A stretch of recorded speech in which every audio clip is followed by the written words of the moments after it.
اچھا، ہماری گفتگو نجاسات میں تھی، اور نجاسات میں سے جو 8واں نجس چیز تھی 10 میں سے، وہ تھی کافر۔ کافر کی انہوں نے تعریف کی کہ کافر کسے کہتے ہیں،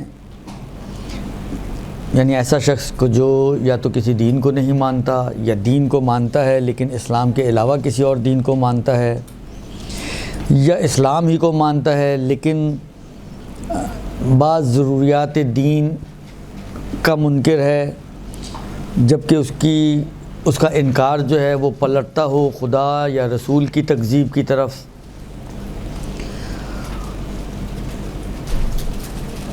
تو یہ سارے کے سارے کافر ہیں۔ اچھا، اس کے بعد انہوں نے کچھ فرقوں کی بات کی تھی کہ جو کچھ گمراہ فرقے ہیں کہ جو اپنے آپ کو مسلمان مانتے ہیں، لیکن ہماری فقہ کے حساب سے، ہماری مذہب کے حساب سے، تشیع کے حساب سے وہ گمراہ فرقے ہیں۔ انہی میں بات چل رہی تھی جن میں غالی ہیں، ناصبی ہیں، خارجی ہیں۔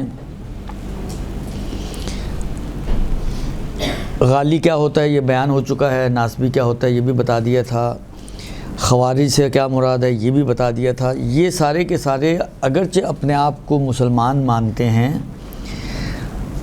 لیکن مذہب تشیع کے نزدیک یہ سارے فرقے جو ہیں گمراہ فرقے ہیں اور کافر ہیں۔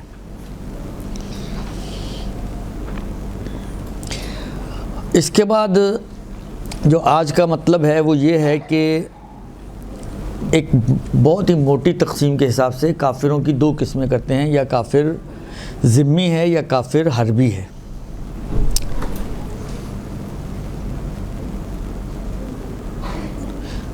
تو کافر ہونے کے حساب سے دونوں ایک جیسے ہیں، چاہے ذمی ہو چاہے حربی ہو، کیونکہ کافر ہیں لہذا نجس ہیں۔ یہ ایک تقسیم ہے۔ ایک اور تقسیم کے اعتبار سے کافروں کو تقسیم کیا جاتا ہے، کافر یا کتابی ہے یا غیر کتابی ہے۔ اس کے اندر فرق پڑتا ہے تھوڑا سا۔ وہ کفار جو کتابی ہیں وہ کون ہیں؟ اہل کتاب۔ یہ وہ کافر ہیں کہ جو آسمانی مذہب کے قائل ہیں، منتہا وہ مذہب پرانے انبیاء کا ہے، اسلام کو نہیں مانتے، جیسے یہودی ہیں، جیسے عیسائی ہیں۔ عیسائی حضرت عیسیٰ کی شریعت کو مانتے ہیں، حضرت عیسیٰ کو نبی مانتے ہیں۔ یہودی حضرت موسیٰ کی شریعت کے قائل ہیں اور حضرت موسیٰ کو نبی مانتے ہیں۔ لیکن یہ دونوں فرقے، اچھا یہ یہودیت کیونکہ حضرت موسیٰ کا مذہب تھا، صاحب کتاب اور شریعت نبی تھے، اسی لیے اولو العزم انبیاء میں ان کا نام ہے، تو ان کے اوپر کتاب نازل ہوئی ہے توریت، لیکن یہ وہیں پر رک جاتے ہیں، آگے نہیں بڑھتے۔ عیسائی حضرت عیسیٰ کی نبوت کے قائل ہیں، حضرت عیسیٰ پہ بھی کتاب نازل ہوئی ہے انجیل، اور یہ حضرت عیسیٰ کو مانتے ہیں، ان کے مذہب کو مانتے ہیں، لیکن آگے نہیں بڑھتے۔ تو یہ جو عیسائیت ہے اور جو یہودیت ہے، اگر آپ دیکھیں تو یہ بھی الہی مذہب تھے، خدا کے بھیجے ہوئے دین تھے، لیکن یہ لوگ آگے کی طرف منتقل نہیں ہوئے، اسلام پر نہیں آئے، تو یہ کہلاتے ہیں اہل کتاب۔ اچھا، اہل کتابوں میں ایک اور فرقہ تھوڑا اختلافی ہے، لیکن آغا سیستانی نے مانا ہے اس کو، وہ ہیں زرتشت۔ ان کے جو نبی تھے وہ یعنی نبی ہی کا نام زرتشت ہے، وہ زرتشتی کہلاتے ہیں۔ ان کے اوپر بھی ایک کتاب بھی نازل ہوئی ہے، وہ کتاب کا نام اس وقت مجھے یاد نہیں ہے۔ تو یہ جو ہمارے ہاں پارسی یا آتش پرست کہلاتے ہیں، تو یہ اصل میں زرتشتی ہیں۔ تو یہ کیونکہ یہ بھی ایک نبی ہیں، صاحب کتاب ہیں، کتاب نازل ہوئی ہے ان کے اوپر، تو اس لیے ان کو بھی اہل کتاب کے دائرے میں مانا گیا ہے۔ البتہ بعض چیپٹرز میں مانا ہے، بعض میں احتیاط کی ہے، لیکن کم سے کم نجاست اور طہارت جو ابھی ہمارا موضوع بحث ہے اس چیپٹر میں اہل کتاب میں جہاں یہودی شامل ہیں، جہاں عیسائی شامل ہیں، وہاں زرتشتی بھی شامل ہیں۔ یہ تینوں گروہ جو ہیں اہل کتاب ہیں، کافر ہیں۔ اہل کتاب ہونے کا مطلب نہیں کہ کافر نہیں ہیں، کافر ہیں، لیکن یہ اہل کتاب کافر ہیں۔ ان میں اور ان کے علاوہ والے، مثلا ایک سکھ ہے، ایک ہندو ہے، ایک بدھسٹ ہے، وہ بھی کسی نہ کسی مذہب کو مان رہے ہیں، یہ بھی مذہب کو مان رہے ہیں۔ فرق دونوں کا بنیادی ہے کہ یہ آسمانی مذہب کے قائل ہیں، وہ غیر آسمانی مذہب، وہ دنیاوی مذہب جو بنانے والے بھی دنیا کے لوگ ہیں ان کے بنائے ہوئے مذہب کو مانتے ہیں، لہذا وہ غیر اہل کتاب بن جاتے ہیں۔ تو غیر اہل کتاب جتنے بھی کفار ہیں وہ سب کے سب نجس ہیں۔ یہ ایک اہل کتاب کے لیے آغا سیستانی اور آغا خامنائی دونوں کے نزدیک پاک ہیں۔ اہل کتاب کفار پاک ہیں آغا سیستانی اور آغا خامنائی کے نزدیک۔ اچھا، اس کا سب سے بڑا اثر جو ظاہر ہوتا ہے وہ، کیونکہ ہمارے ہاں بعض پیشے اور شعبے ایسے ہیں کہ جس کے اندر آپ کو یا ہندو ملیں گے یا عیسائی ملیں گے، جیسے اکثر جو یہ جمعدار وغیرہ ٹائپ کے قوم ہیں وہ آپ کو انہی میں دو گروہ میں سے کوئی، مسلمان جمعدار پاکستان میں نہیں ملے گا آپ کو، کم سے کم کراچی کا تو میں کہہ ہی سکتا ہوں، درست؟ وہ یا عیسائی ہوگا یا ہندو ہوتے ہیں۔ اچھا، اگر ہندو ہے تو مشکل، آپ بند گلی میں کھڑی ہیں آپ بھی، اس لیے کہ وہ نجس ہیں۔ اگر وہی فرض کریں آپ کے آتا ہے کیونکہ بلڈنگ ہے، بلڈنگ دھوتا ہے، بلڈنگ کی صفائی کرتا ہے، یہ وہ گیلے پائے ہاتھ منہ، تو ایک مصیبت ہے، تو وہ تو آپ کے لیے نجاست ہی نجاست ہے وہاں پر۔ اور اگر وہ عیسائی ہے تو آپ کو ایک بینیفٹ مل سکتا ہے، اگر آپ آغا سیستانی آغا خامنائی کی تقلید میں ہیں تو، کیونکہ آغا سیستانی اور آغا خامنائی کے نزدیک عیسائی اگرچہ کافر ہیں، دیکھیں لوگ سمجھتے ہیں کافر نہیں رہے، وہ کافر ہیں، لیکن کیونکہ اہل کتاب ہیں تو اہل کتاب ہونے کا ایک بینیفٹ ہے ان کافروں کو، اور وہ بینیفٹ یہ کہ ان کو شریعت نے پاک مانا ہے ان دو فقہا کی نظر میں۔ آغا خمینی فتویٰ تھا ان کا کہ نجس ہیں، آغا خوئی احتیاط واجب لگاتے تھے ان کی نجاست کے بارے میں، لیکن یہ دونوں فقہا جو ہے ان کو پاک مانتے ہیں، لہذا جن کے گھروں میں عیسائی، اب یہ یعنی یہ ایک جگہ سے، تو ایک چھوٹی سی مثال ہے نا، بہت سے خواتین سوال کرتی ہیں کہ جی عیسائی ماسی سے جو ہے وہ کپڑے دھلوا سکتے ہیں؟ ان دو فقہا کے جو مقلدین ہیں وہ بالکل دھلوا سکتے ہیں۔ عیسائی کام کرنے والیوں سے مثلا گھر کے جھاڑو پوچھا ہے یا مثلا فرض کریں کھانا پکوانا ہے، پکوایا جا سکتا ہے، بھلے پکوایا جا سکتا ہے اگر آپ ان کے اگر گھر میں مکس ہیں تو یہ پھر کھانی کھچڑی ہے۔ فرض کریں گھر میں کوئی آغا خمینی کا مقلد ہو اور کوئی آغا خامنائی کا مقلد ہو، ایک کے نزدیک پاک، ایک کے نزدیک نجس، تو پاک والے کو تو سہولت ملے گی، لیکن پاک والے کی سہولت سے نجس والا فائدہ نہیں اٹھا سکتا۔ فرض کریں اگر کسی عیسائی ماسی نے کھانا پکایا ہے اور کھانے میں اس کے گیلے ہاتھ لگے ہیں، تو یہ جو آغا خامنائی کا یا آغا سیستانی کی تقلید میں ہے وہ تو کھا سکتے ہیں، لیکن جو آغا خوئی و خمینی کی تقلید میں وہ نہیں کھا سکتے ہیں۔ تو یہ ایک بینیفٹ مل جاتا ہے بعض فقہا کی رائے میں اہل کتاب ہونے کا۔ تو اہل کتاب کافر جو ہیں وہ اگرچہ کافر ہیں لیکن پاک ہیں، اور ان کے ہاتھ سے کرسمس پہ جو ہے وہ آپ کو جو ہے وہ کیک ویک بنا کے بھیج دیں، آپ کھا سکتے ہیں اگر آپ ان کی مقلدہ ہیں تو۔ یہ تو اہل کتاب اور غیر اہل کتاب کے حوالے سے۔ وہ جو پہلی تقسیم بتائی ذمی اور غیر ذمی، غیر ذمی یعنی حربی، یعنی دو ہی تقسیمیں، یا ذمی ہے یا حربی ہے۔ اس میں یہ ہے کہ جو ذمی ہے، شریعت میں اسلامک اسٹیٹ میں رہنے کے لیے کفار کے لیے کچھ شرائط رکھی ہیں، وہ کہلاتی ہیں شرائط ذمہ۔ 8-9 شرطیں ہیں، جن میں سے ایک یہ ہے کہ وہ ایک جزیہ، ایک خاص قسم کا ٹیکس ہے جو کافروں کو دینا ہوتا ہے، وہ جزیہ دے کے رہ سکتے ہیں۔ اس کے علاوہ اور شرطیں بھی ہیں، کھلم کھلا جو اسلامی محرمات ہیں ان کے نزدیک حلال ہیں، ان کو کھلم کھلا انجام دیں، مثلا سڑک پہ شراب نہیں پئیں گے، یا مثلا اور اس قسم کی چیزیں، اور میں کہنا 7-8-9 کے لگ بھگ کچھ شرائط ہیں۔ تو وہ شرائط مانتے ہوئے، اگر آپ کو یاد ہو خیبر کے بارے میں یہی کہا جاتا ہے کہ جب وہ رسول خدا نے بھیجا تو انہوں نے کہا کہ جی ہم جزیہ دینے کے لیے تیار ہیں، یعنی ہم شرائط ذمہ پر عمل کریں گے، جزیہ دے دیں گے اور جنگ نہیں کریں گے، ٹھیک ہے نا. تو وہ پھر ذمہ بن جاتے ہیں. ذمہ کا مطلب یہ کہ ان کا جان مال اور آبرو وہ اسلام نے اس کی ذمہ داری اٹھائی ہے کہ وہ ان کو تحفظ فراہم کرے گا. لہذا ان کا خون کوئی یا ان کا مال جو ہے وہ برباد نہیں ہے کہ جس کا دل چاہے مال جا کے اٹھا کے لے آئے، ان کا ایسا کچھ نہیں ہے، کیونکہ یہ ذمہ ہیں. الحمدللہ. اور ذمیوں کے شرائط پر عمل کر رہے ہیں، لہذا ان کا ایک احترام قائل ہے کیا کہتے ہیں اسلام، کہ انہوں نے اسلام کی شرائط کو مانا ہے، تو اس لیے اسلام ان کے لیے تھوڑا سا اہمیت کا قائل ہے. اما جو حربی ہیں نہیں، اس میں ان کے نہ جان مال آبرو کسی بھی چیز کی خاص اہمیت پھر اسلام کی نظر میں نہیں ہے، لیکن وہ پھر ایک اپنے ان کے احکام میں اور اپنی مسائل ہیں. لیکن ابھی صرف ایک ہلکا سا اشارہ کرنا تھا کہ اچھا اب ذمی میں اہل کتاب بھی ہو سکتے ہیں، غیر اہل کتاب بھی ہو سکتے ہیں. غیر اہل کتاب اگر ذمی بن رہا ہے تو اس کی صرف جان مال عزت آبرو کا تحفظ ہے، باقی وہ پاک ہے یا نجس ہے وہ اسی سے طے کریں گے کہ یہ اہل کتاب ہے یا نہیں ہے. اگر اہل کتاب ہے تو پاک ہے، اہل کتاب نہیں ہے تو پاک نہیں ہے، ولو اس کے جان مال آبرو کی تحفظ کی ذمہ داری اٹھائی ہے اسلام نے، لیکن اس کے باوجود اس کو پاک تو نہیں مانیں گے. تو یہ دو الگ الگ ٹائٹلز ہیں، الگ الگ عناوین ہیں.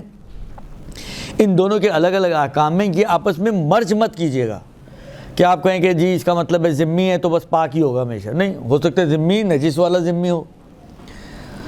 تو اس بات کو خیال رکھنے کی ضرورت ہے. باقی بچتا کیا خوب.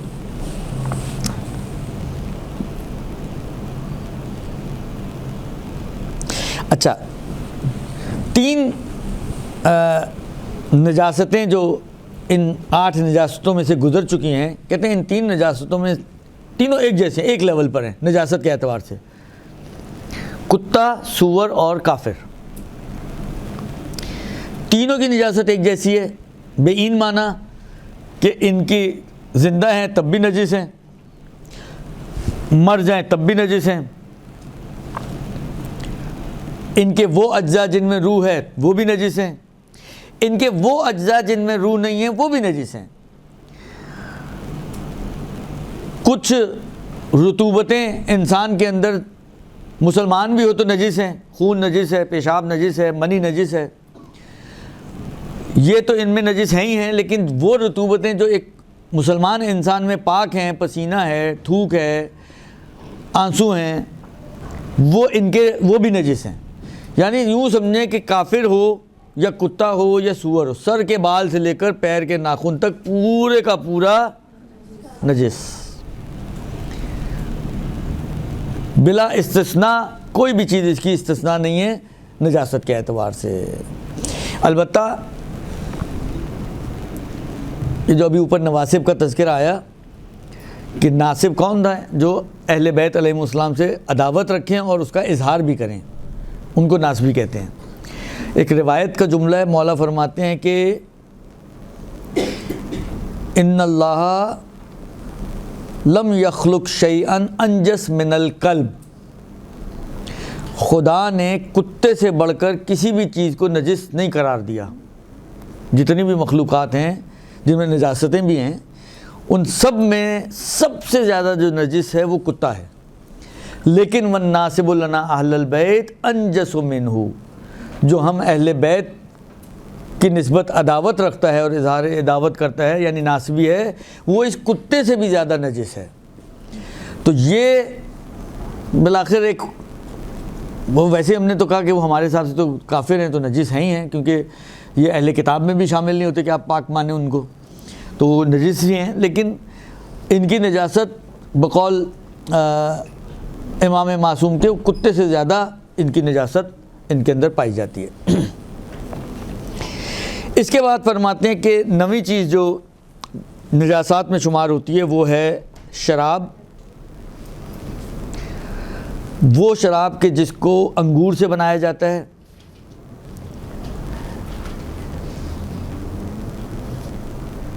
اور یہ نجس بھی ہے، اور آگے جا کے کھانے پینے کے احکام میں آئے گا کہ اس کا پینا بھی حرام ہے۔ دیکھیں، شراب جو ہوتی ہے وہ بذات اور ذاتی طور پر لیکوڈ فارم میں ہوتی ہے۔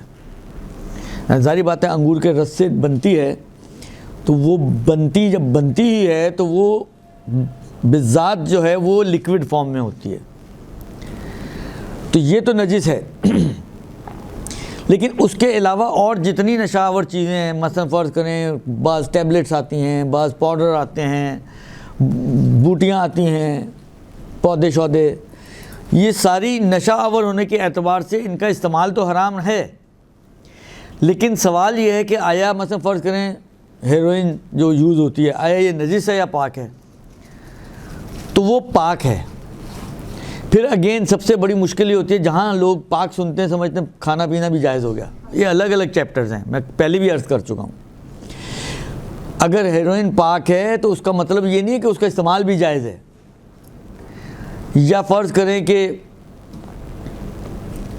اور بعض گولیاں شولیاں آتی ہیں جو نشے کے لیے استعمال ہوتی ہیں، یا بعض کیا کہتے ہیں پودے ہوتے ہیں جو نشے کے لیے استعمال ہوتے ہیں، بھنگ وغیرہ، چرس وغیرہ۔ تو یہ بھنگ چرس وغیرہ یہ لیکوڈ فارم میں بیسیکلی نہیں ہے، بذات لیکوڈ نہیں ہے۔ نجس صرف وہ چیزیں ہیں جو بذات لیکوڈ ہیں، اور وہ صرف ایک شراب ہے۔ باقی جتنی بھی چیزیں ہیں نشے والی وہ نارملی بذات، ہاں آپ، اب مجھے اتنا آئیڈیا نہیں، لیکن جو دیکھا ہے ڈراموں شراموں میں بعض اوقات کہ یہ جو بھنگ شنگ وغیرہ ہے ان کو پیس کے اور ان کو پانی میں ملا کر پیا جاتا ہے شاید، درست؟ تو اب وہ فرض کریں شربت بنا کے پیا جا رہا ہے اس کا، تو یہ ہے تو پیتے وقت تو لیکوڈ ہی ہے نا۔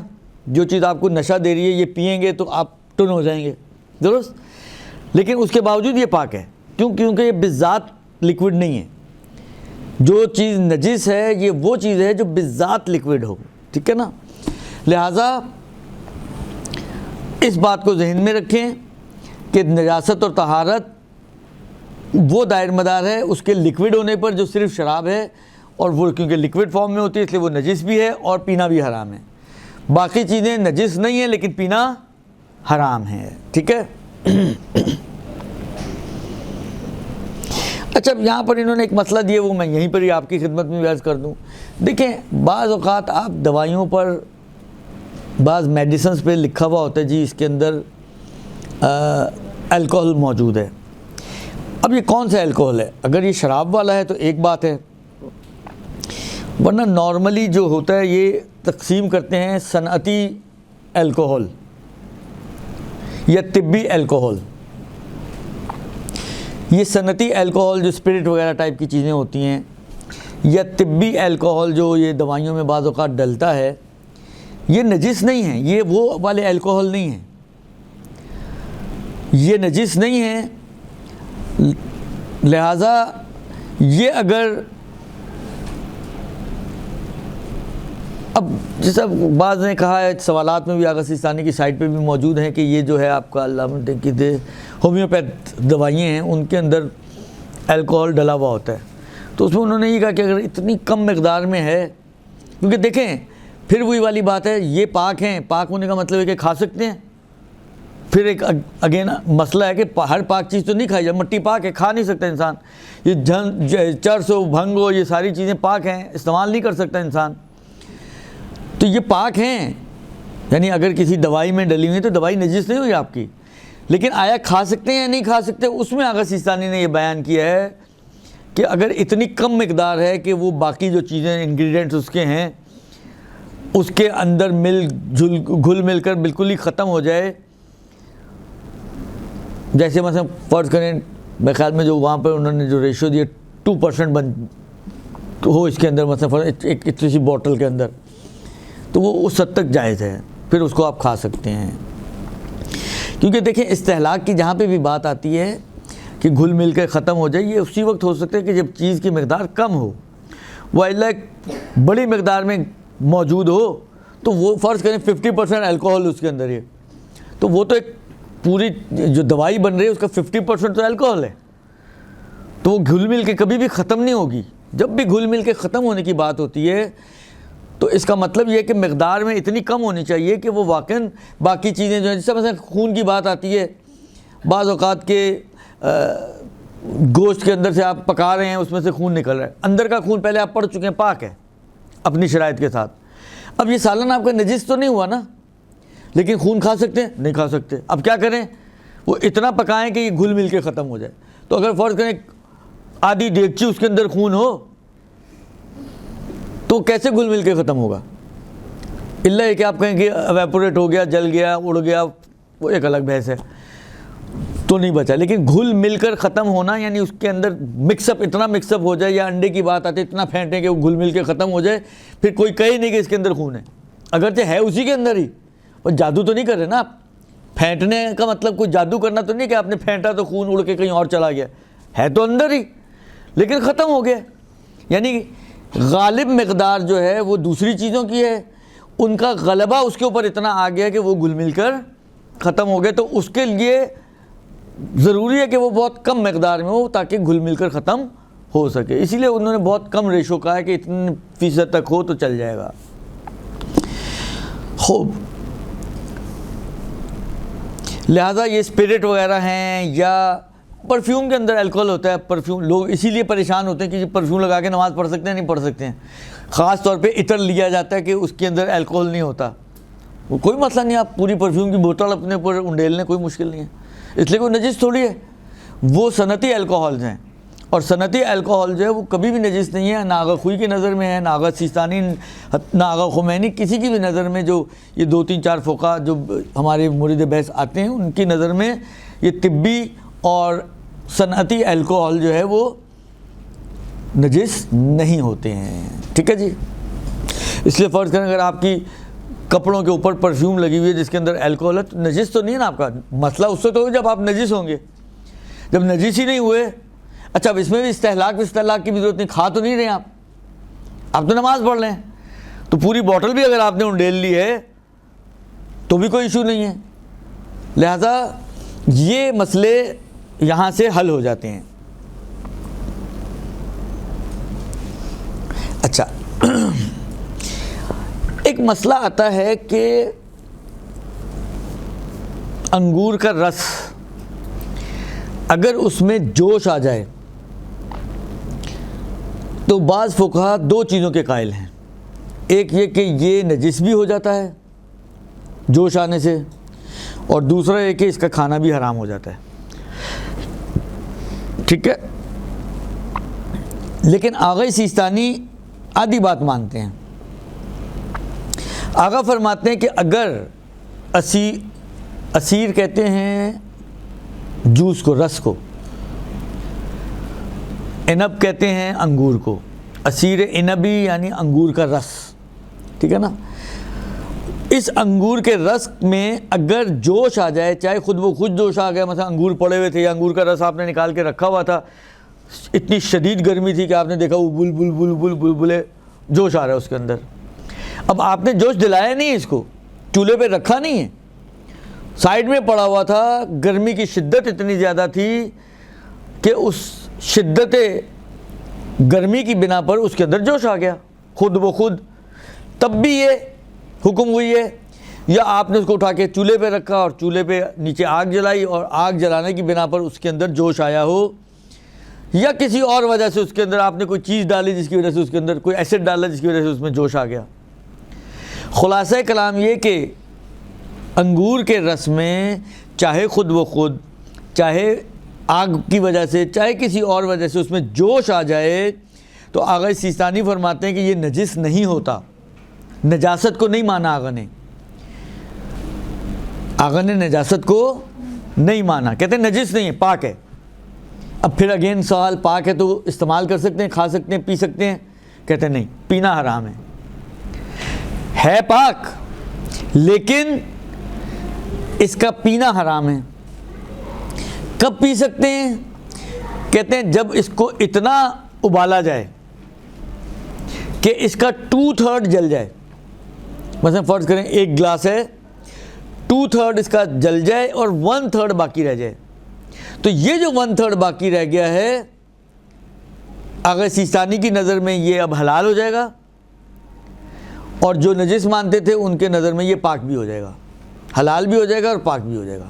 یعنی جو دونوں مانتے تھے نجس اور حرمت، ان کی نظر میں دونوں چیزیں 2/3 جلنے کی وجہ سے دونوں چیزیں ختم ہو جائیں گی، پاک بھی ہو جائے گا اور حلال بھی ہو جائے گا. لیکن آغا سیستانی نجس تو مانتے ہی نہیں تھے، لہذا وہ نجس تو پہلے ہی نہیں تھا، وہ حرام مانتے تھے استعمال پینا، تو 2/3 جب اس کا اڑ جائے گا جلانے کی وجہ سے تو باقی جو 1/3 ہے وہ حلال ہو جائے گا.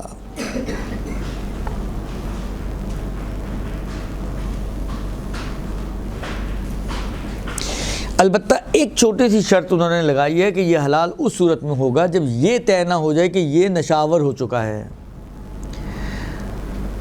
اگر یہ پتہ چل گیا کہ یہ جو 1/3 بچا ہوا ہے یہ نشاور ہو گیا تو یہ شراب بن جائے گی، وہ انگور سے ہی بنتی ہے نا، لہذا پھر اس کا پینا استعمال کرنا حرام رہے گا.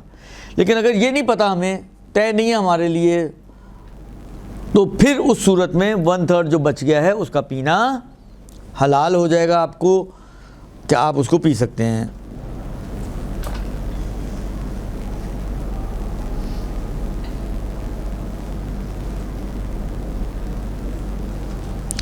اسی طرح جو خود بخود جس کے اندر جوش آ گیا تھا اس کو بھی جب تک آپ 2/3 اس کا جلا نہیں دیں گی آگ پہ رکھ کے، اس وقت تک وہ بھی پاک، اس وقت تک وہ بھی حلال نہیں ہوگا. اچھا، اب یہیں سے وہ مسئلہ آ جاتا ہے کہ اگر آپ نے شیر خورما بنایا ہے، اس میں کوئی انگور شنگور ڈالیں، ابھی کشمش کی بات نہیں کر رہا میں، انگوروں کی بات کر رہا ہوں، انگور، ثابت انگور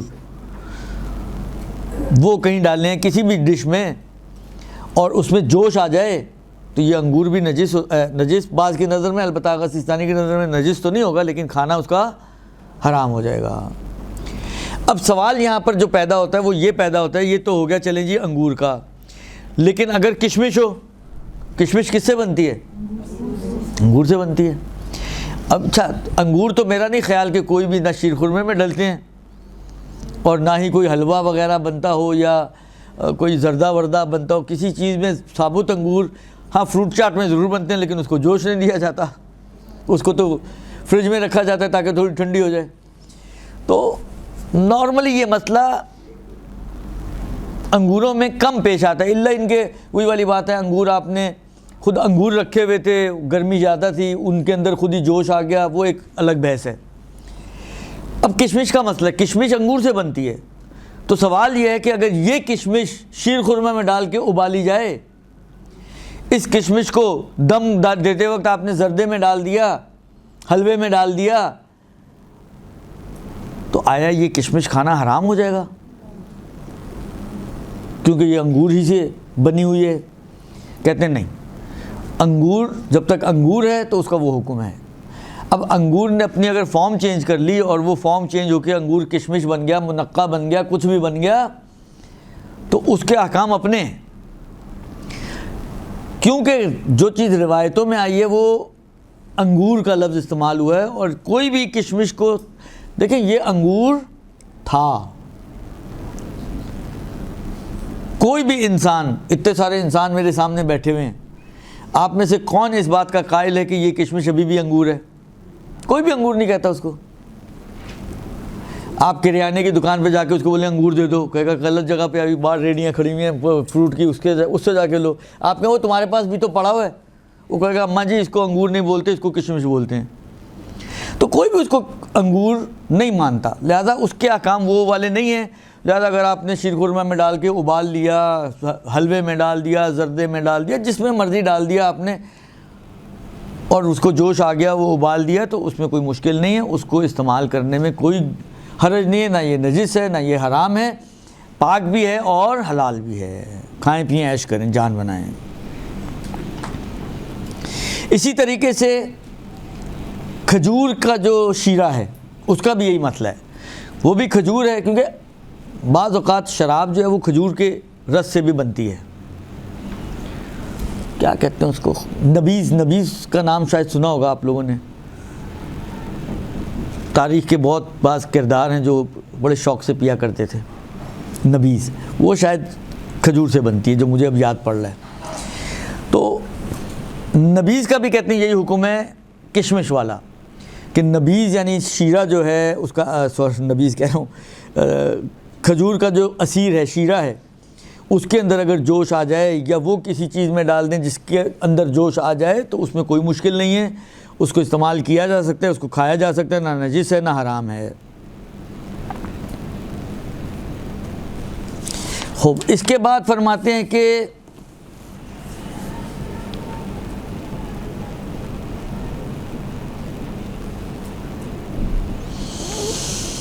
خوب ایک اور چیز جو نجس مانی گئی ہے وہ ہے فقہ.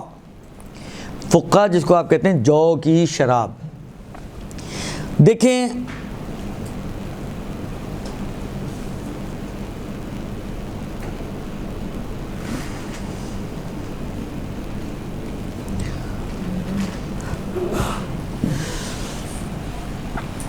اس کو کہتے ہیں کہ احتیاط واجب کی بنا پر یہ نجس ہے اور بلا اشکال اس کو پینا حرام ہے. اچھا، اب یہ ایک یہاں پہ تو اتنا ہی مسئلہ دیا ہوا ہے، لیکن میں آپ کی مزید وضاحت کے لیے عرض کروں. دیکھیں یہ جو کی شراب ہے، فقہ ہے، اگر اردو توضیح دیکھیں گے وہاں پر انہوں نے ایک اور چیز لکھی ہے، ماء الشعیر، وہی جو کا پانی، کہ جو ایک خاص طبی طریقے سے نکالا جاتا ہے، وہ نہ نجس ہے نہ حرام ہے، اگرچہ وہ بھی جو ہی کا پانی ہے، جو ہی کا رس ہے جو اس میں سے نکالا جاتا ہے یا اس سے بنایا جاتا ہے، جو بھی ہے بہرحال، لیکن اس کو نہ نجس مانا گیا ہے نہ حرام مانا گیا ہے. لیکن وہ جو فقہ ہے جو کی شراب کہلاتی ہے، وہ نجس بھی احتیاط کی بنا پر اور بلا اشکال اس کا پینا بھی حرام ہے، چاہے وہ اچھا اس میں کہا جاتا ہے کہ ہلکا نشہ ہے. انہوں نے تو یہ یہاں لکھا ہے کہ ولا یظہر اسکارو، یہ اپنے نشے کا اظہار نہیں کرتی ہے، یعنی شاید اس میں ممکن ہے پیے تو انسان کو نشہ آئے بھی نہ، لیکن کہا جاتا ہے کہ اس کے اندر خفیف نشہ ہے. اب نشہ چاہے خفیف ہو چاہے شدید ہو، اچھا بعض لوگ جو عادی ہو چکے ہوتے ہیں پینے پلانے کے، تو ایک آدھ پیگ تو ان کو نشہ دیتا ہی نہیں ہے. اب آپ کہیں جی اس کو تو نشہ ہی نہیں آ رہا. شراب آپ نے کہا کہ حرام ہے اس لیے وہ نشہ دیتی ہے، وہ اس کو نشہ ہی نہیں آ رہا. چلیں شروع میں اس نے 2 4 6 8 10 12 15 دفعہ جتنی دفعہ اس کی عادت ڈیولپ ہو اس میں گناہ کیا، حرام کیا، ٹھیک ہے، شب قدر میں گیا، اس نے معافی مانگ لی، توبہ ہو گئی، اب وہ عادی ہو چکے، اب اس کو نشہ ہی نہیں چڑھتا، 1 2 پیگ تو اس کے لیے نارمل چیز ہے، تو اب حلال ہو جائے گا اس کے لیے. کہتے ہیں نہیں، یہ روایت کا جملہ ہے کہ جس کا کثیر نشہ دیتا ہے اس کا قلیل بھی حرام ہے، چاہے وہ نشہ نہ بھی دے.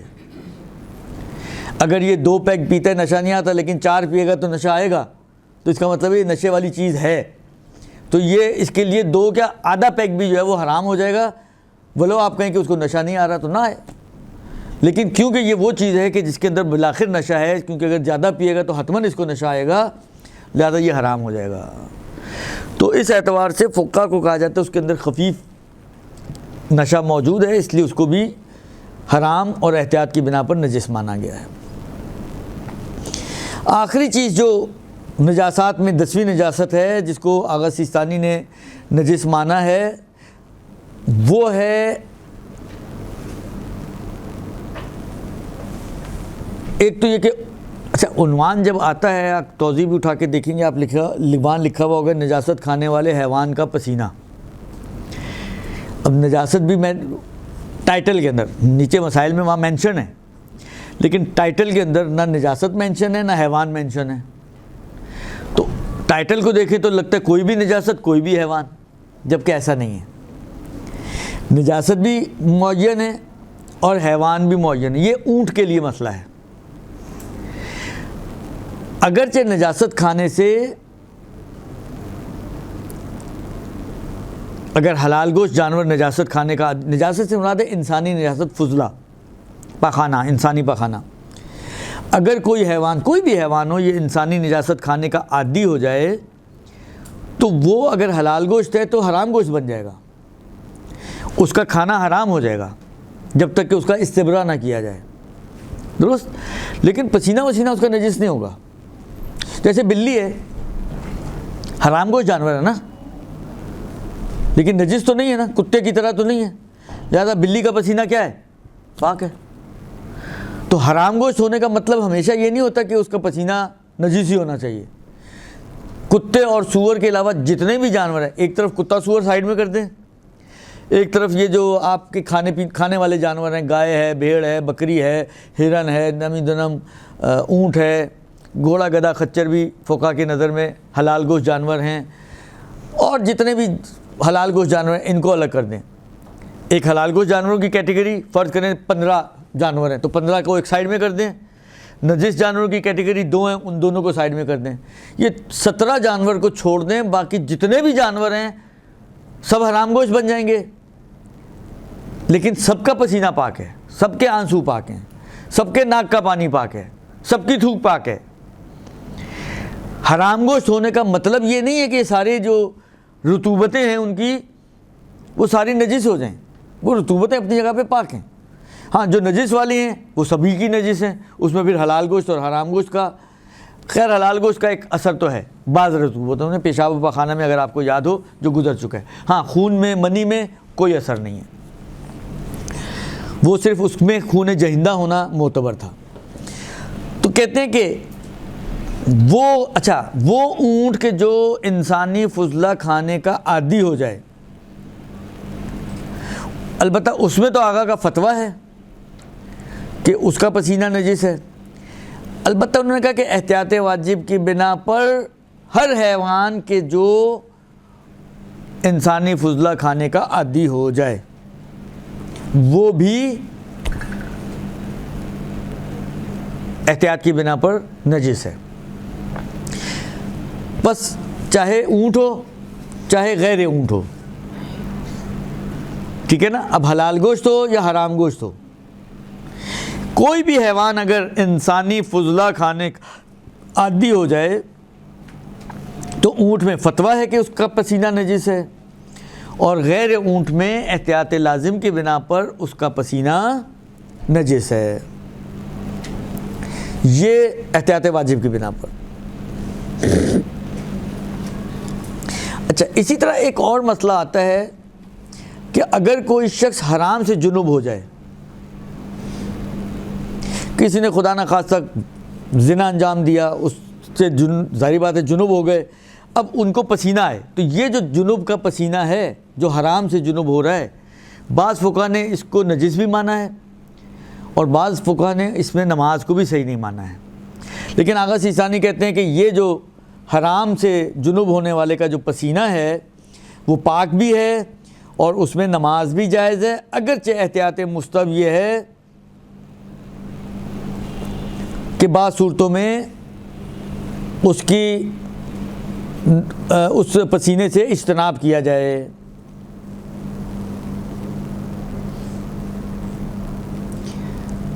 اب اس میں تھوڑی سی تفصیل دی ہے، میں اس کی طرف نہیں جا رہا کیونکہ یہ بہت زیادہ پیش آنے والا مسئلہ نہیں تھا، بتایا اس لیے دیا کہ کیونکہ نجاسات کا تذکرہ اور تو بات آ جائے۔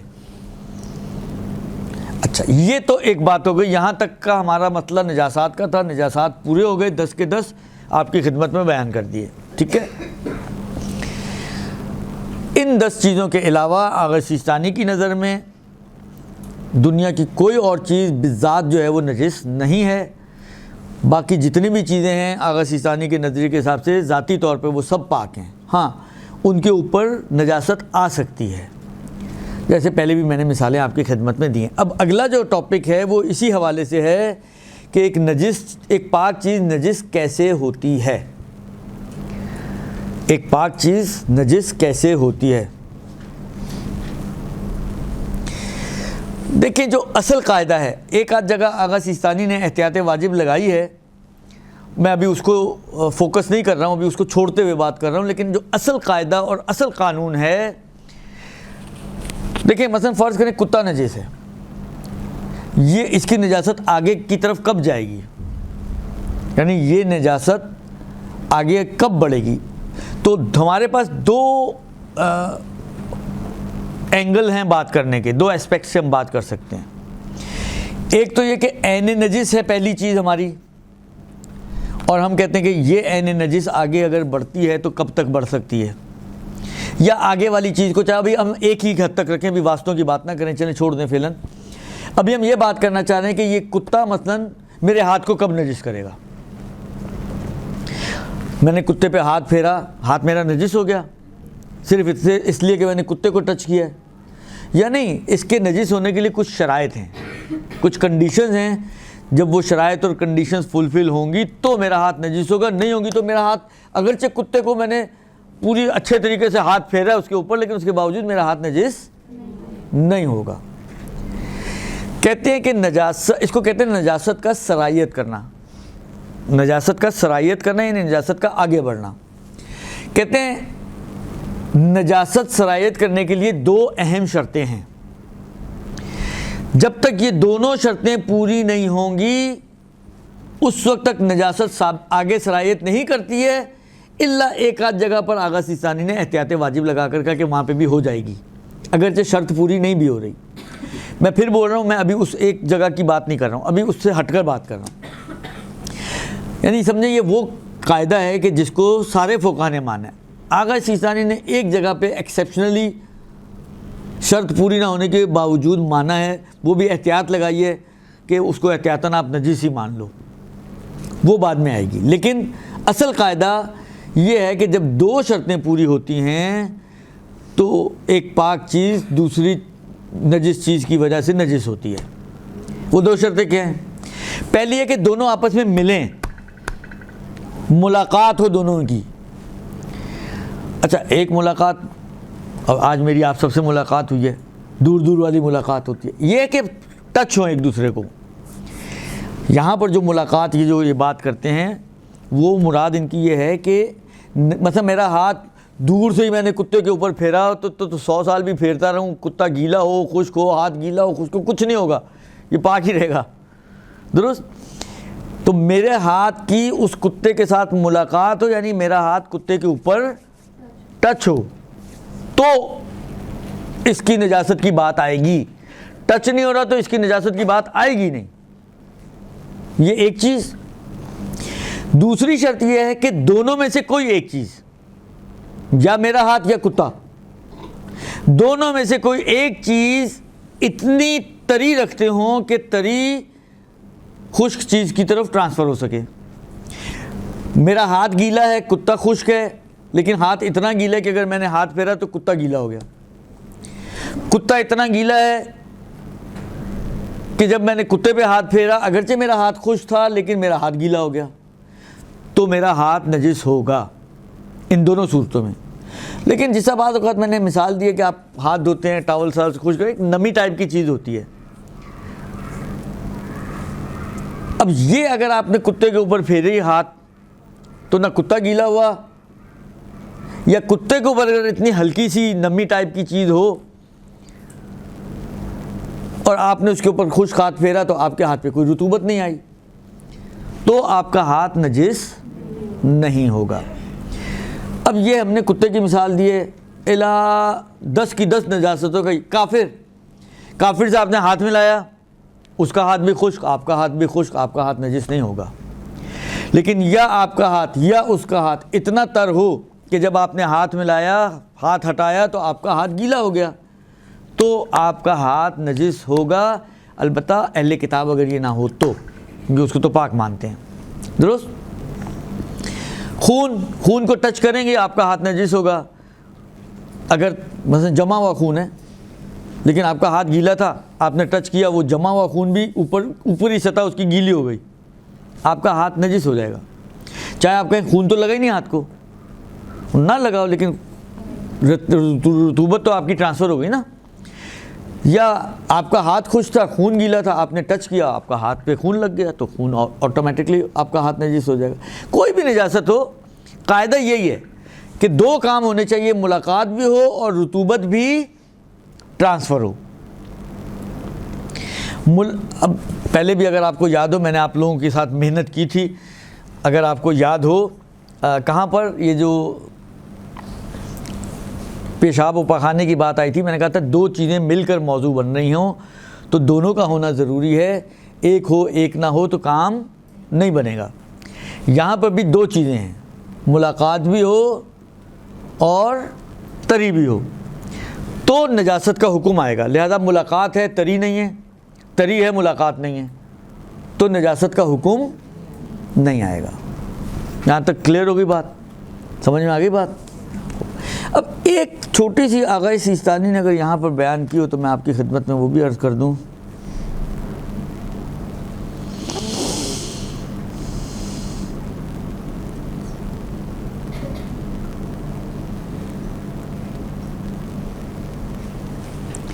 ادھر تو چلے انہوں نے نہیں بیان کی، لیکن چلیں اب بات آئی گئی ہے تو وہ بھی بتا ہی دیتا ہوں میں آپ کو، اور وہ یہ کہ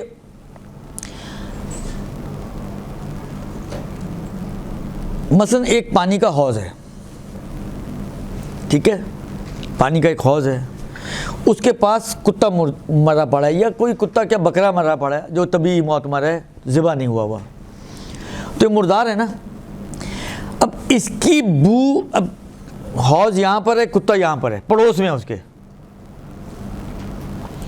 اس کی بو اس پانی میں آ جائے، ملاقات نہیں ہوئی۔ ایک مرتبہ یہ ہوتا ہے کہ کتا مرا ہے، ایسے مرا ہے کہ اس کی ایک ٹانگ پانی میں،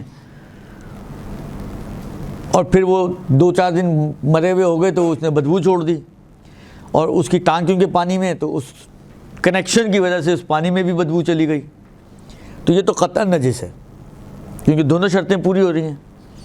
لیکن فرض یہ ہو کہ پانی کا حوض یہ ہے سائیڈ میں، اس کی بغل میں کتا یا بکرا مردہ پڑا ہوا ہے، مردار ہے جو نجس ہے، ٹچ نہیں ہو رہا لیکن اس کی بو اس میں آ جائے، اس مورد میں آغا سیستانی فرماتے ہیں کہ احتیاط واجب یہ ہے کہ اس سے پرہیز کیا جائے۔ حالانکہ اگر دیکھا جائے تو ملاقات ہی نہیں ہوئی، تو رطوبت کا تو مسئلہ بعد کا مسئلہ ہے کہ سرایت ہو رہی ہے یا نہیں ہو رہی ہے، ملاقات ہی نہیں ہوئی ہے، وہ پڑوسی ہے اس کا صرف پانی کا، پڑوس میں پڑا ہوا ہے، لیکن بعض اوقات پڑوسی بھی اثر انداز ہو جاتے ہیں، اور احتیاط واجب کی بنا پر آغا سیستانی فرماتے ہیں کہ اس پانی کو نجس مانا جائے اور اس سے احتیاط کی جائے۔ اس ایک مورد کو چھوڑ کے باقی تمام موارد میں آغا سیستانی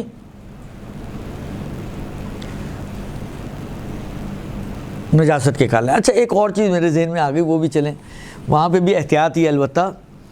ایک اور مورد ایسا ہے کہ جہاں پر آغا سیستانی یعنی اگر قاعدہ دیکھیں تو قاعدتاً تو نجس ہونا چاہیے، یہاں پہ قاعدتاً نجس نہیں ہونا چاہیے تھا، لیکن انہوں نے پھر بھی احتیاط لگائی ہے۔ اب جو مورد بتا رہا ہوں وہ قاعدتاً نجس ہونا چاہیے تھا، لیکن پھر بھی انہوں نے فتویٰ نہیں دیا نجاست کا، احتیاط لگائی ہے۔ یعنی قاعدے کے مطابق تو ان کو، جس کو کہتے ہیں نا سینہ ٹھوک کے کہنا چاہیے تھا کہ جی نجس ہے یہ، اس لیے کہ دونوں چیزیں اتفاقاً وہاں پہ دونوں شرطیں پوری ہو رہی ہیں، تو سینہ ٹھوک کے کہنا چاہیے تھا کہ نجس ہے، لیکن پھر بھی انہوں نے احتیاط لگائی ہے وہاں پر۔ اور وہ مورد یہ ہے کہ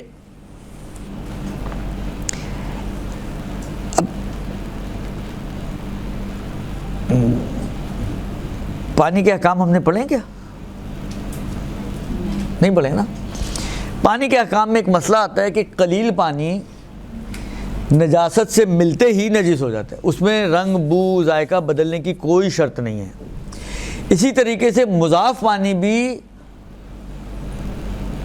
نجاست کے ملتے ہی نجس ہو جاتا ہے، چاہے وہ کر جتنا ہی کیوں نہ ہو۔ مثلا ایک ٹنکی ہے کر، فرض کریں یہ ٹنکی ہو کر کی، جیسے سبیلوں میں عام طور پہ لوگ کرتے ہیں، دودھ کا شربت بنا رہے تھے، اس پوری ٹینکی کے اندر آخر میں اس نے مثلا فرض کریں ٹن کھولا، روح افزا کی بوتل کھولی، کٹ لگ گیا، ایک قطرہ خون کا گر گیا، یہ پوری بھری ہوئی ٹینکی دودھ کی نجس ہو جائے گی۔ آپ کہیں بابا یہ تو کر سے زیادہ ہے، وہ جو کر سے زیادہ کا مسئلہ ہے کہ جو صرف نجاست ملنے سے نجس نہیں ہوتا بلکہ رنگ بو یا ذائقہ بدلنا چاہیے، وہ مطلق پانی کا ہے، وہ مضاف پانی کا نہیں، یہ مضاف ہے، دودھ ہے نا، پانی تو نہیں ہے، اگرچہ پانی کے اندر کافی دودھ کے اندر کافی پانی بھی ہوگا لیکن ہے تو دودھ ہی، ہم تو دودھ کیا لے کر آئے ہیں، تو یہ مضاف ہے۔ تو مضاف پانی چاہے کر کے برابر ہی کیوں نہ ہو، قلیل پانی کی طرح نجاست کے ملتے ہی نجس ہو جاتا ہے. یہ ہے مضاف پانی کا اصل مسئلہ. ٹھیک ہے.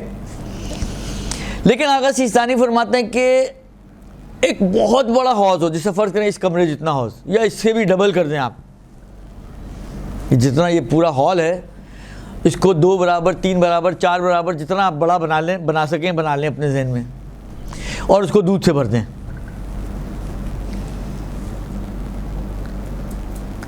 فرض کریں 4 گنا یہ اسی لینتھ میں آپ 4 ٹائم اور اس طرف چلیں 3 ٹائم اور, اتنا لمبا چوڑا حوض ہے جو پورا بھرا ہوا ہے دودھ سے. اب اس کارنر پہ فرض کریں کافر کا ایک بال گر گیا, آغا خوئی سے پوچھیں گے, آغا خمینی سے پوچھیں گے اس پورے دودھ کا کیا حکم, کہیں گے پورا نجس ہو گیا.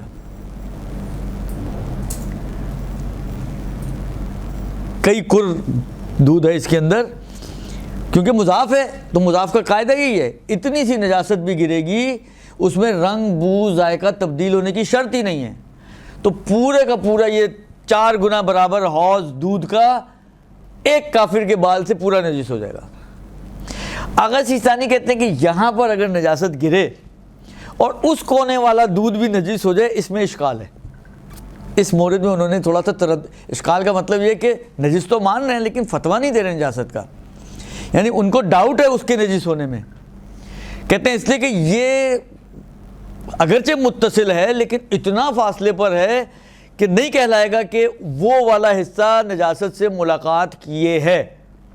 یہ حصہ تو کہلائے گا کہ اس نے نجاست سے ملاقات کی ہے, اس کے اطراف کا حصہ تو کہلائے گا, یا مثلا ایک چھوٹی سی ٹنکی ہے وہ تو کہلائے گی, لیکن ادھر سے آپ جائیں آدھا کلومیٹر دور جو دوسرا کارنر ہے اس کے آپ کہیں کہ جی اس نے بھی نجاست سے ملاقات کی ہے لہذا یہ بھی نجس ہو گیا. کہتے ہیں معلوم نہیں کہ یہ کہلائے.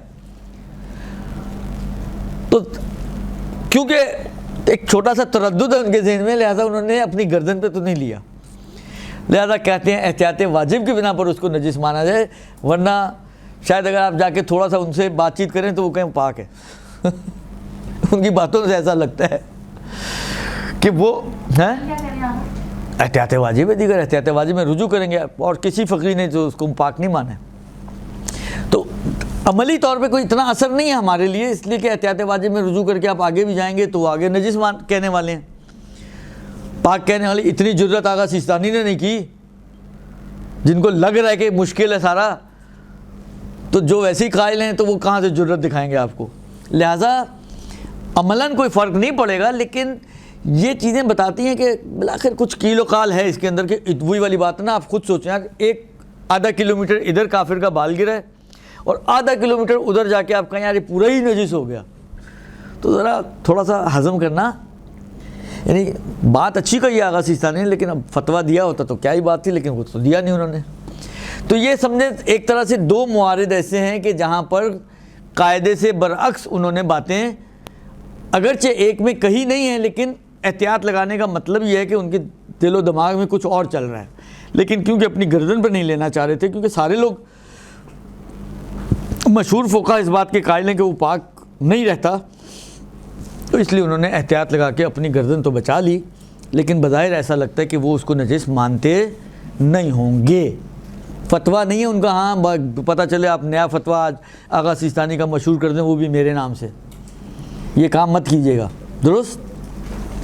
خوب, یہ ایک مطلب. چلیں 20 منٹ ہیں, ایک اگلا مطلب میں آپ کی خدمت میں عرض کروں, شاید آج کا آخری مطلب ہوگا, اور وہ یہ ہے کہ دیکھیں ابھی ہم نے کیا بات کی, کتے پہ ہاتھ پھیریں تو ہاتھ ہمارا نجس ہوگا نہیں ہوگا, کب ہوگا کیسے ہوگا, وہ بات ہم نے کر لی. اب مسئلہ یہ ہے کہ یہاں پر جس کے اوپر میں ہاتھ پھیرا تھا وہ عین نجس تھا. اب جو بات شروع ہو رہی ہے وہ اس بات کی ہے کہ متنجس آیا جس طرح عین نجس نے آگے نجس کیا ہے تو متنجس بھی آگے نجس کرے گا, کیونکہ متنجس سمجھے ایک طرح سے ضعیف نجاست ہے نا عین نجس کی نسبت. کتے کو آپ دھوتے نہیں, آپ کا کتا پاک نہیں ہوگا کبھی بھی. ہاتھ کو آپ ایک دفعہ یا 2 دفعہ بہرحال مختلف فتووں کے حساب سے آپ دھوئیں گے تو ہاتھ پاک ہو جائے گا, تو ضعیف نجاست ہے اس کی. تو جو خود ہی ضعیف ہے یہ آیا آگے بھی نجس کرے گا, مثلا میرا ہاتھ متنجس ہے تو متنجس آگے نجس کرے گا یا نہیں کرے گا. آغا سیستانی کے حساب سے 2 واسطوں تک نجس کرتا ہے، تیسرے واسطے کو نجس نہیں کرے گا. لیکن یہ 2 واسطوں کو نجس کرے گا اور تیسرے کو نجس نہیں کرے گا، یہ تھوڑا سا سمجھنے کی ضرورت ہے، کیونکہ اس کے غلط سمجھنے کے نتیجے میں لوگوں نے اپنے پورے گھر نجس کر ڈالے. ایک ہی پوچا پورے گھر میں گھما دیا، یہ سمجھتے ہو کہ جی یہ واسطے چینج ہو رہے ہیں. تو ایسا نہیں ہے، ٹھیک ہے. اب اس کو سمجھانے کے لیے تھوڑا سا آپ لوگ غور کریں. میرا ہاتھ ہے فرض کریں متنجس. متنجس کا مطلب کیا ہے کہ اس کے اوپر کوئی عین نجاست نہیں لگی ہوئی، ٹھیک ہے. اچھا مثلا فرض کریں کافر نے ہاتھ ملایا تھا یا پیشاب لگا تھا، بعد میں خشک ہو چکا ہے، اب ہاتھ میرا خشک ہے. تو آپ نے ابھی پیچھے ہم نے پڑھا کہ اگر یہ خشک ہاتھ مثلا خشک چادر کو لگے گا تو نجس ہوگی یا نہیں ہوگی؟ نہیں ہوگی. تو خشک ہاتھ تو جتنی چیزوں کو بھی لگے گا اگر وہ ساری کی ساری خشک ہوں گی تو کوئی بھی چیز نجس. تو نجاست کو آگے بڑھنے کے لیے پانی چاہیے، صحیح نا؟ نجاست کو آگے بڑھنے کے لیے پانی چاہیے، ٹھیک ہے. اب یہ میرا ہاتھ ہے متنجس. اگر یہ چاہے کہ یہ نجس ہو تو یا اس میں رطوبت ہونی چاہیے، گیلا ہونا چاہیے، تر ہونا چاہیے. لہذا فرض کریں یہ تر ہے اور میں نے اپنا خشک ہاتھ اس تری والی جگہ پہ رکھا کہ تری میرے ہاتھ کو لگ رہی ہے، ٹرانسفریبل ہے، تو یہ نجس ہو جائے گا. یہ ہو گیا پہلا. اچھا اب فرض کریں یہ آئیں، انہوں نے ادھر ہاتھ رکھا، ان کے ہاتھ کو یہی تری ان کے ہاتھ کو لگ گئی، انہوں نے ان سے ہاتھ ملایا، یہ جو یہاں سے تری ان کے ہاتھ پہ گئی، وہاں سے تری ان کے ہاتھ پہ گئی. انہوں نے ان سے ہاتھ ملایا، وہ تری ان کے ہاتھ پہ چلی گئی. یہ ایک ہی تری ہے جو آگے بڑھ رہی ہے، یہ چینج نہیں ہوگا، یہ سب ایک ہی ہیں، یہ سب پہلے ہیں. دوسرا بنانے کے لیے بیچ کی تری چینج ہونی چاہیے. یہ غور سے سنیے گا، میں پھر بول رہا ہوں، یہ بڑا ٹیڑھا مسئلہ ہے، بڑے اس مسئلے میں پھنسے ہوئے ہیں اور ابھی بھی پھنسے ہوئے ہیں. سمجھ میں آ رہی ہے بات؟ جب تک یہی تری آگے، فرض کریں یہ اتنا تر تھا کہ انہوں نے ہاتھ لگایا، اس سے ہاتھ ملایا، انہوں نے ان سے ہاتھ ملایا، فرض کریں یہ چلتے 50 لوگوں تک چلی گئی، تو 50 کے 50 نجس تو ہوں گے، اور یہ 50 کے 50 پہلی نجاست ہیں، اس کی نسبت پہلی نجاست ہیں، اس تری کی نسبت، اس ہاتھ کی نسبت، اس متنجس کی نسبت. یعنی اس متنجس نے ابھی تک ایک جگہ کو نجس کیا ہے، اگرچہ آپ کہیں جی 50 ہاتھ ہیں لیکن وہ 50 سب ملا کر سمجھیں ایک ہی ہے. پھر اب اور آگے بڑھنے کے لیے ضروری ہے کہ یا ان کا ہاتھ خشک ہو، پھر ان کے ہاتھ پر نئی تری آئے یا یہ کسی تر چیز کو ہاتھ لگائیں. فرض کریں ان کا ہاتھ یہاں سے تری لے کر گیا، خشک ہو گیا، ٹھیک ہے. تھوڑی دیر کے بعد ان کی کوئی سہیلی آئی جو فرض کریں کہ ہندو تھی اور اس کا ہاتھ گیلا تھا، اس نے ان سے ہاتھ ملایا. اب اس کو ہندو کو چھوڑ دیں تو نئی نجاست آ جائے گی. فرض کریں کہ کوئی مسلمان سہیلی نے ان سے ہاتھ ملایا لیکن اس کا ہاتھ گیلا تھا. ان کا ہاتھ نجس تھا لیکن خشک، اس کا ہاتھ گیلا تھا لیکن پاک. تو جب یہ ہاتھ ملے گا، تری ان کے ہاتھ تک ٹرانسفریبل ہے، تو ان کا ہاتھ بھی ہو جائے گا نجس. یہ ہوا دوسرا، ٹھیک ہے. میرے ہاتھ کو پہلا نہیں کاؤنٹ، اکثر لوگ جو غلطی کرتے ہیں وہ یہ کرتے ہیں کہ پہلا میرے ہاتھ کو کاؤنٹ کرتے ہیں، دوسرا ان کو کہیں گے ان کا ہاتھ پاک ہے. نہیں، یہاں سے تو دیکھیں بات ہماری کیا چل رہی ہے کہ متنجس کتنے واسطوں تک نجس کرے گا. متنجس کتنے، تو متنجس تو یہ پہلا ہے نا، یہ تو ابتدا ہو رہی ہے یہاں سے. سوال یہ کہ یہ میرا ہاتھ جو متنجس ہے کتنے واسطوں تک نجس کر سکتا ہے. تو ایک واسطہ، دوسرا واسطہ. اب فرض کریں یہ اگر تر ہاتھ سے ان کے خشک ہاتھ کے ساتھ ہاتھ ملاتی تو ان کا ہاتھ نجس نہیں ہوگا. ان کا ہاتھ اب یعنی آگے جتنے بھی واسطے ہیں ان کے ہاتھ نجس نہیں ہوں گے. یہ نجاست سمجھے یہیں پر بلاک ہو گئی ہے، رک گئی ہے. ہاتھ پاک نہیں ہے ان کا، ہاں ہاتھ نجس ہی ہے ان کا، لیکن نجاست آگے نہیں بڑھے گی. یوں سمجھے کہ نجاست لاک ہو گئی ہے. اب یہ آگے جتنے بھی واسطوں سے ہاتھ ملائیں گی انہوں نے ان سے ملایا گیلا ہاتھ، انہوں نے اپنا ان کا گیلا ہاتھ ان کے ہاتھ کو لگا، ان کا گیلا ہاتھ ان کے، جتنوں کو بھی لگتا رہے گا یہ اب آگے نجاست نہیں بڑھے گی، یہ اس سے آگے بڑھ نہیں سکتی آغا سیستانی کے نظریے کے حساب سے۔ تو ہمیں جو چیز مطلوب ہے، ایک تو یہ کہ سوال ادھر سے سٹارٹ ہوتا ہے، یہ پہلا نہیں ہے، اس کے بارے میں سوال ہے کہ یہ جو میرا ہاتھ متنجس ہے کتنے واسطوں پر نجاست پھیلا سکتا ہے؟ تو اس کا جواب یہ کہ یہ جو میرا ہاتھ متنجس ہے 2 واسطوں تک نجاست پھیلائے گا، 1 اور 2۔ ایک تو یہ، دوسرا یہ کہ وہی تری نہیں چلتی رہے، تری یعنی میرے ہاتھ میں اور اس ٹیبل میں، یا میرے ہاتھ اس ٹیبل میں اور ان کے ہاتھ میں، سوری میرے ہاتھ سے یہ پہلا واسطہ تھا، یہ دوسرا، یہ تیسرا، یہ بھی پاک ہے معذرت کے ساتھ، یہ بھی پاک ہے۔ یعنی تیسرا واسطہ جو بھی بنے گا، چاہے وہ یہ بنے چاہے وہ یہ بنے، وہ پاک ہوگا۔ 2 واسطے تک آغا سیستانی کے نزدیک نجاست آگے بڑھتی ہے متنجس سے، متنجس سے آگے نجاست 2 واسطوں سے بڑھے گی، ٹھیک ہے۔ تیسرا واسطہ جو بنے گا وہ آغا سیستانی کی نظر میں پاک ہے۔ بس میرا ہاتھ اگر متنجس ہے، اگر اس نے اس کو گیلا کیا ہے، نجس کیا ہے، تو یہ پہلا واسطہ، اس پہ ان کا ہاتھ لگا تو یہ دوسرا واسطہ۔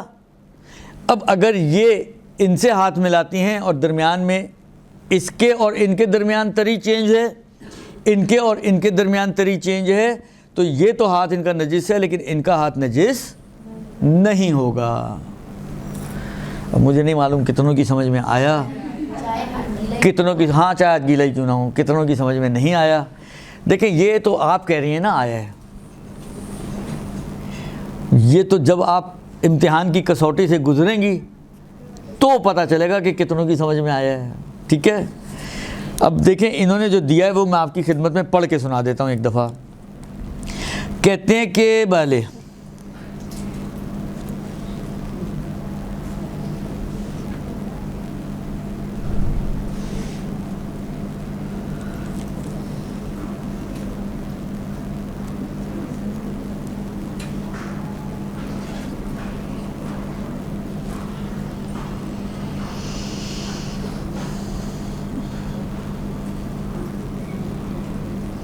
دیکھیں، یہ کہتے ہیں کہ اب انہوں نے، میں مثال بتا رہا ہوں، مثلا کہتے ہیں کہ اگر سیدھے ہاتھ پر پیشاب لگے تو یہ نجس ہو گیا، لیکن یہ ہاتھ تو میرا عین نجس نہیں ہے نا، یہ متنجس ہے، ٹھیک ہے۔ اب اگر یہ خشک ہو گئے اور یہ الٹے ہاتھ کو لگے رطوبت کے ساتھ، یعنی یہ ہاتھ گیلا تھا، یہ میرا خشک ہاتھ میرے الٹے ہاتھ کو لگے تو یہ میرا الٹا ہاتھ نجس ہو جائے گا۔ یہ کتنا ہو گیا؟ یہ پہلا واسطہ ہے، یہ 1 ہو گیا، ٹھیک ہے نا۔ پھر کہتے ہیں کہ اب اگر میرا یہ الٹا ہاتھ نئی رطوبت کے ساتھ مثلا اس کپڑے کو لگے تو یہ کپڑا بھی نجس ہو جائے گا، 2 ہو گئے۔ لیکن ان کا ہاتھ نئی رطوبت کے ساتھ اگر اس کپڑے کو ٹچ ہو تو اس کے نجس ہونے میں اشکال ہے، بلکہ ممنوع ہے کہ یہ نجس ہو۔ فتویٰ دیا انہوں نے، پہلے اشکال کے نہیں، احتیاط مستب بن جائے گی، یہ اس کا نجس ہونا ممنوع ہے، یعنی یہ نجس نہیں ہوگا۔ بس میرا یہ والا ہاتھ اس کو اور ان کو، اس کو 2 کو نجس کرے گا، تیسرا واسطہ جو ہے وہ نجس نہیں ہوگا۔ یہ اگر آپ کی سمجھ میں آ گیا ہو تو اچھی بات ہے، نہ آیا ہو تو اور بھی اچھی بات ہے کہ آپ آسانی سے راحت میں ہیں، ٹھیک ہے۔ میں نے کہا نا کہ اسی کو نہ سمجھنے کی بنا پر بعض لوگ انہوں نے کہا جی مثلا فرض کریں زمین پہ لگا پوچھا، گیلا ہو گیا، نجس ہو گیا، وہ بالٹی میں گیا تو وہ پاک ہو گیا، اب یہ تیسری جگہ پہ گیا تو اس کا مطلب وہ پاک ہے، تو پورے گھر پہ انہوں نے وہی پوچھا ڈال دیا، جبکہ یہ وہی پانی آگے بڑھ رہا ہے۔ دیکھیں اس بات کو ذہن میں رکھیں، بیچ کی رطوبتیں بدلنی چاہیے۔ اگر وہی رطوبت چین کی طرح آگے بڑھتی رہے گی تو 100 واسطوں تک بھی چلی جائے نجس رہے گا۔ سمجھ میں آ رہی ہے بات؟ ہاں وہ الگ سے دونوں ایک الگ بحث ہے، لیکن یہ جو ہم چین بنا رہے ہیں اس چین کے اندر جو نجاست آگے بڑھنے والی چین ہے کہ جو تیسری میں نہیں نجس ہوتا، 2 تک نجس ہوتا ہے، اس میں رطوبت چینج ہونی چاہیے. یعنی اس کا مطلب یہ ہے کہ جو بیچ والے واسطے ہیں وہ جب تک خشک نہیں ہوں گے اور نئی رطوبت کے ساتھ ملاقات نہیں کریں گے اس وقت تک یہ والا مطلب نہیں بنے گا. اگر گیلے ہونے کے بعد وہی رطوبت آگے بڑھتی رہی، جیسے میں نے پہلے مثال دی کہ یہاں سے گیلا ہو کے ان کا ہاتھ ان کے ہاتھ سے، ان کا ہاتھ ان کے ہاتھ سے، ان کا ہاتھ چلتے 50 خواتین تک وہ رطوبت اگر پہنچ گئی تو یہ سب کی سب نجس ہو جائیں گی. اب آپ کہیں ابھی تو آپ کہہ رہے تھے جی تیسری نجس نہیں ہوتی، یہاں تو آپ نے 50 نجس کر دی. تو اس کی وجہ یہ ہے کہ ان 50 میں رطوبت چینج نہیں ہوئی ہے، وہ وہی نجس والی رطوبت آگے بڑھ رہی ہے. درست؟ تو رطوبت کا چینج ہونا سمجھیں اس مسئلے کی ریڑھ کی ہڈی ہے. یہ رطوبت چینج نہیں ہوگی تو سمجھیں وہ سب ایک ہی ہے. رطوبت چینج ہوگی تو وہ تعدد بنے گا، یہ 1 ہو گیا، یہ 2 ہو گئے، اب یہ تیسرا نجس نہیں ہوگا. جی پوچھا خشک ہو گیا، یہ نجس تھا خشک ہو گیا، اب ہم نے اٹھایا تو وہ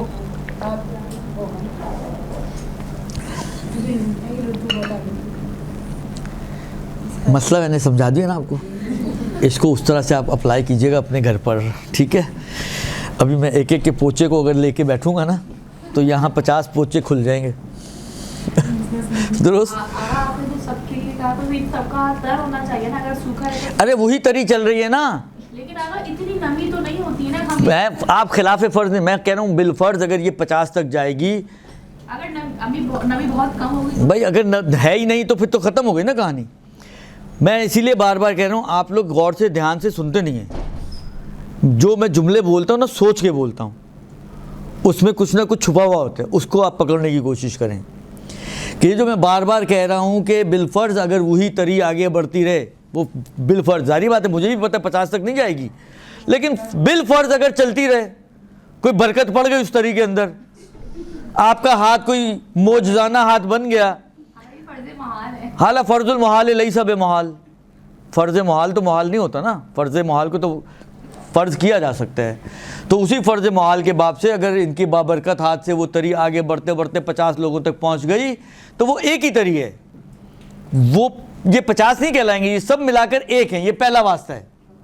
اب اس کڑی میں سے کوئی بھی اٹھا لیں آپ، مثلا ان کو اٹھا لیں، ان کا ہاتھ خشک ہو گیا، نئی طریقے کے ساتھ انہوں نے اپنی پیچھے والی بہن کے ساتھ ہاتھ میں لایا تو ان بہن کا ہاتھ بھی نجس ہو جائے گا. یہ اب 2 بنیں گے. اب اگر فرض کریں انہی کی وہ دوسری والی تری پھر 50 تک چلی جائے تو وہ سب ایک ہی ہیں. اب ہمیں تو نہیں پتہ نا یہاں پہ کس کے ہاتھ بابرکت ہیں. فرض کریں ان کا بھی نکل آیا بابرکت اور اس میں اتنی برکت آئی کہ 50 تک پہنچ گیا، ٹھیک ہے، وہ دوسرا بنیں گے سارے کے سارے. اب ان میں سے کسی بھی کڑی کو اٹھائیں آپ اور پھر آگے کی طرف جائیں نئی طریقے ساتھ تو تیسرا واسطہ بنے گا. لہذا اس کو اسی طریقے سے آپ گھر میں تجربہ کیجئے گا جیسے سمجھایا گیا ہے. آپ اپنے تجربے اپنے دیکھیں، وہی والی بات ہے، کوئی آواز تو آئے گی نہیں، نجس نہیں، پاک نہیں ہوا، نجس ہو گیا، کیا ہوا کیا نہیں، وہ تو آپ نے خود ہی ایزیوم کرنا ہے. لیکن ایزمپشن صحیح طریقے سے کیجئے گا تو مسئلہ آپ کا حل ہوگا، ورنہ یہ مسئلہ آپ کا حل نہیں ہوگا. 5 منٹ بچے ہیں، میرا خیال ہے یہ 1-2 سوال آئے ہیں، ان کو جواب دے کے اس کو یہیں پہ آج ختم کرتے ہیں. ہمارے پڑوس میں ایک کتا گھر میں رہتا ہے، پالا ہوا ہے. ان کے گھر سے کھانے پینے کی چیزیں آتی ہیں. کتا دینے آتا ہے؟ ارے تو کتا پالا ہوا ہے اور کھانے پینے کی چیزوں کا کیا تعلق ہے آپس میں؟ وہ کتے کا بچا ہوا کھانا دے کے جاتے ہیں آپ کو. کوئی سوال کا کوئی آپس کا لنک بھی تو ہونا چاہیے نا. کتا پالنے سے چیزیں ساری نجس ہو جاتی ہیں کیا؟ جو پکے گا سب نجس ہے. ماشاءاللہ بڑے سمجھدارانہ سوال کیا گیا. کتے کا وہ نہیں پتا بابا، آپ کو نہیں پتا، آپ کے لیے پاک ہے نا کلو شے. وہ اتنی شروع سے آپ کو سمجھا رہا ہوں، آج کتنے 2-3 لیکچر ہو گئے کہ کوئی چیز جب تک آپ کو، میں نے آپ کو قصہ شاید وہ دہی والا سنایا تھا نا، امام والا سنایا تھا نا. قسم کھا سکتی ہیں آپ کے ہاتھ لگا ہوا اس کھانے کو، اس کا کتے والا ہاتھ نہیں کھا سکتی نا، تو پاک ہے آپ کے لیے. اگر ہم اس جگہ میں جہاں ہندو اور مسلمان دونوں آباد ہیں تو کیا وہاں کھانے پینے سے پہلے ہمیں یہ معلوم کرنا ضروری ہے کہ یہ مسلمان کے ہاتھ کا بنا ہوا کھانا ہے؟ دیکھیں گوشت اور چربی وغیرہ، یہ بعض اوقات چربی بھی کھائی جاتی ہے نا، گھی بنتا ہے، خود چربی کھائی جاتی ہے، سیخیں وغیرہ لگتی ہوں گی، آپ لوگ بھی بڑی عید پر بناتے ہوں گے، چھوٹی عید پر، بڑی عید ہے چھوٹی عید ہے جو بھی ہے بہرحال. تو ان کے علاوہ اگر کوئی پروڈکٹس ہیں، اگر آپ کو نہیں معلوم کہ اس کا گیلا ہاتھ اس کا لگا ہوا ہے تو وہ آپ کے لیے پاک ہے، آپ اس کو استعمال کر سکتے ہیں، تحقیق کرنا بھی واجب نہیں ہے. صلی اللہ علیہ وسلم.